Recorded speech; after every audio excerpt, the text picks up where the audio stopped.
Good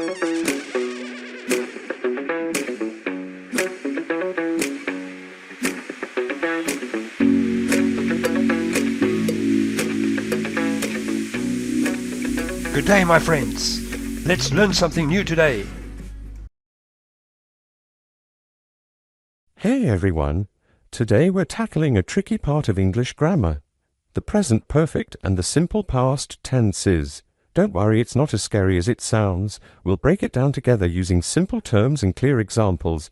By the end, you'll be a pro at using I have done and I did correctly. These two tenses often confuse English learners. They both talk about actions in the past, but they have key differences that affect how we use them. So let's dive in and clear up the confusion. First up, let's look at the present perfect tense. We use this tense to talk about actions that started in the past and are still relevant to the present. It's like a bridge connecting the past to the now.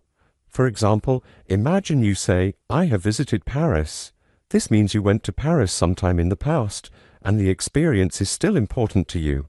Maybe you talk about it often, or it had a big impact on you. The present perfect tense has a specific structure. It's a combination of the present tense of the verb to have and the past participle of the main verb. This tense is used to express actions that have occurred at an unspecified time before now. The exact time is not important. It's important to get this right, to use the tense correctly. Mastering this structure will help you communicate more effectively in English, especially when discussing experiences or changes over time. Here's the formula: subject plus have has plus past participle. This formula is the backbone of the present perfect tense and is essential for constructing sentences accurately. Let's break that down. Subject. This is who did the action I, you, he, she, it, we, they. The subject is the person or thing performing the action in the sentence. Have has, we use have with I, you, we, and they. This is because these subjects are either first person or plural. We use has with he, she, and it. These subjects are third person singular, so they require the singular form of the verb to have. Past participle. This is the past form of the verb, often ending in ed. For example, visited, finished, cooked. The past participle is crucial for indicating that the action has been completed. However, some verbs have irregular past participles. For example, gone, eaten, seen. These irregular forms need to be memorized as they do not follow the regular ed ending pattern. So I have visited Paris follows this structure perfectly. The subject is I, the auxiliary verb is have, and the past participle is visited. This sentence shows an experience that happened at some point before now. Section 4. Understanding I did, the simple past tense. Now let's move on to the simple past tense. We use this tense for actions that happened in the past and are finished. It's like closing a chapter in a book. For example, if you say I visited Paris last year, you're talking about a specific trip to Paris that happened in the past. The action is complete and you're not necessarily connecting it to the present. Section 5. Structure of the simple past. The simple past tense also has a specific structure, subject plus past tense verb. Let's break it down. Subject, same as before, it's who did the action. Past tense verb, this is the verb in its past form. For regular verbs we add ed, for example, visited, finished, cooked. Irregular verbs have their own past forms, for example, went, ate, saw. So, I visited Paris last year follows this structure. Notice how we use the past tense visited without have or has. Section 6. Choosing the right tense. Present perfect or past simple. This is a common dilemma for many English learners, but don't worry, we're here to make it simple for you. Now, the million-dollar question. How do you know when to use each tense? It can be tricky, but with a few guidelines, you'll be able to master it in no time. Here's a simple trick. Present perfect. Use it when the action is connected to the present or has an impact on the now. For example, if you say, I've lost my keys, it means you still don't have them. Simple past. Use it when the action is finished and in the past, with no direct link to the present.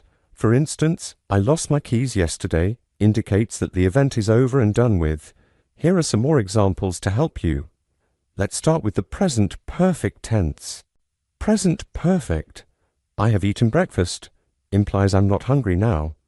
This shows that the action has a current relevance. She has lived in London for 5 years, still lives there. This indicates that she started living in London 5 years ago and continues to live there.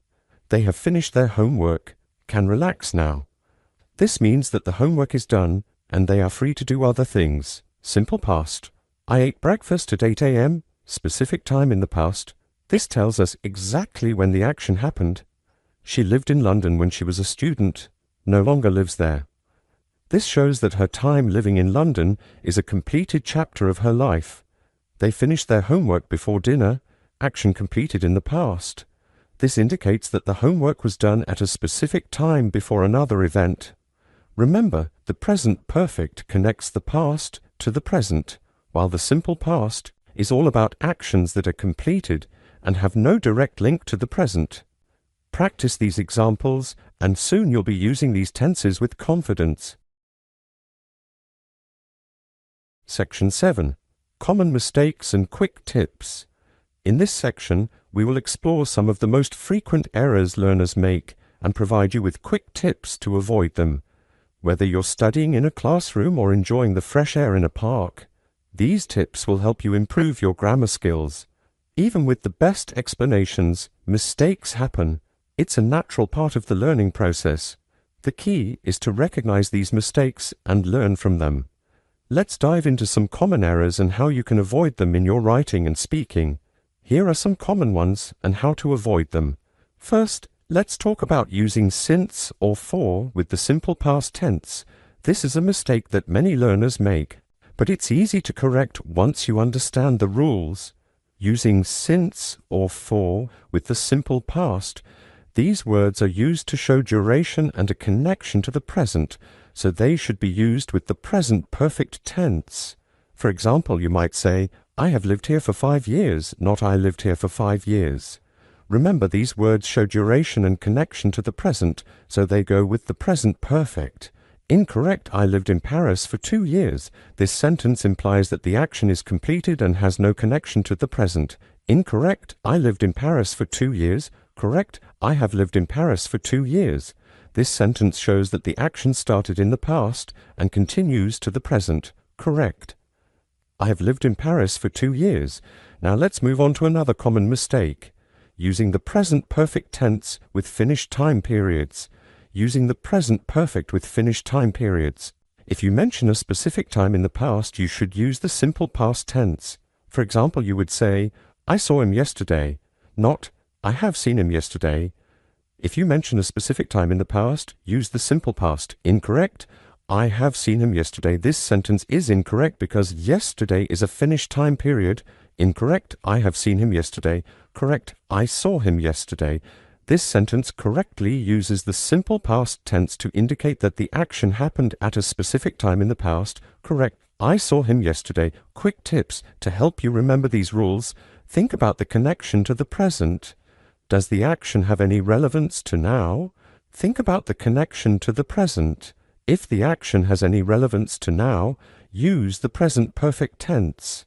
For example, I have finished my homework means that the homework is done and has an impact on the present. Does the action have any relevance to now? If yes, use present perfect. If the action is completed and has no connection to the present, use the simple past tense. For example, I finished my homework yesterday indicates that the action is completed and has no impact on the present. If yes, use present perfect. If not, use simple past. Look for time expressions. Words like since, for, already, and yet usually signal the present perfect tense. If not, use simple past. Look for time expressions. Words like since, for, already, and yet usually signal the present perfect. These words indicate that the action has a connection to the present. Words like since, for, already, yet usually signal the present perfect. On the other hand, words like yesterday, last week, and in 2024 usually signal the simple past tense. Words like yesterday, last week, in 2024 usually signal the simple past. Remember, practice makes perfect.